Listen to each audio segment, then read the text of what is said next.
বিশ্বনাথৰ চতিয়াত আছে বীৰাংগনা মূলাগাভৰুৰ মৈদাম। মোগলৰ সেনাপতি তুৰ্বকৰ হাতত মৃত্যু হোৱাৰ পিছত এই স্থানতে মূলাগাভৰুক সমাধিস্থ কৰা হৈছে বুলি দাবী একাংশ আহোম লোকৰ।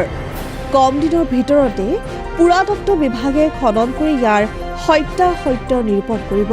উল্লেখযোগ্য যে এই মুহূৰ্তলৈকে মূলাগাভৰুৰ মৈদামৰ বিষয়ে চতিয়াৰ বাদে আন কোনো ঠাইতে উল্লেখ নাই। তাৰ নিচেই কাষতে মোগল সেনাপতি তুৰ্বকৰ সমাধিও আছে বুলি জানিব দিয়ে স্থানীয় ৰাইজে। বীৰাংগনা মূলাগাভৰুৰ বীৰত্বৰ বিষয়ে প্ৰতিজন অসমীয়াই জানে যদিও মূলাগাভৰুৰ মৈদামৰ বিষয়ে আচলতে বহু কম লোকে অৱগত। বিশ্বনাথ জিলাৰ চতিয়াৰ চলাহুলা গাঁৱত বীৰাংগনা মূলাগাভৰুৰ মৈদাম আছে বুলি বিশ্বাস কৰে অঞ্চলটোৰ আহোম ৰাইজে। স্থানীয় ৰাইজৰ দাবী, ডিক্ৰগুৰি ৰণত মোগলৰ হাতত মৃত্যুবৰণ কৰাৰ পিছত চলাহুলাতে মৈদাম দিয়া হৈছিল মূলাগাভৰুক। সম্প্ৰতি সংৰক্ষণৰ অভাৱত এই মৈদাম এতিয়া জহি খহি গৈছে। মৈদামৰ বহু ভূমি বেদখল হৈছে।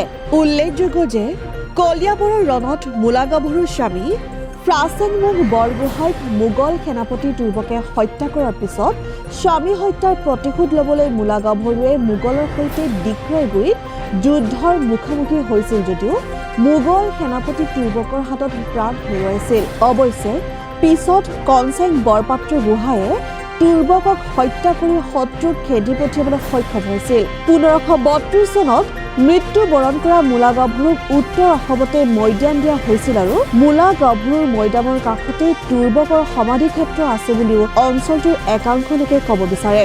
আনহাতে বহু পূৰ্বেই মূলাগাভৰুৰ এই মৈদাম সংৰক্ষণ হ'ব লাগিছিল যদিও আজিকোপতি হৈ নুঠিল। সম্প্ৰতি মূলাগাভৰুৰ এই মৈদাম সংৰক্ষণ কৰি পৰ্যটন ক্ষেত্ৰ হিচাপে গঢ়ি তোলাৰ বাবে পূৰ্বাঞ্চল টাই সাহিত্য সভা, টাই আহোম ছাত্ৰ সন্থাকে আদি কৰি বিভিন্ন আহোম জনগোষ্ঠীয় সংগঠনে দাবী কৰিছে। মূলাগাভৰুৰ মৈদাম সংৰক্ষণ সমিতি গঠন কৰি মৈদাম সংৰক্ষণ কৰাৰ বাবে অসম চৰকাৰৰ লগত যোগাযোগ কৰা হৈছে। বিশ্বনাথৰ উপায়ুক্তই পুৰাতত্ব বিভাগৰ দ্বাৰা পৰীক্ষা কৰাৰ পিছত মৈদাম ভাগ সংৰক্ষণ কৰা হ'ব বুলি ৰাইজক জানিবলৈ দিছে।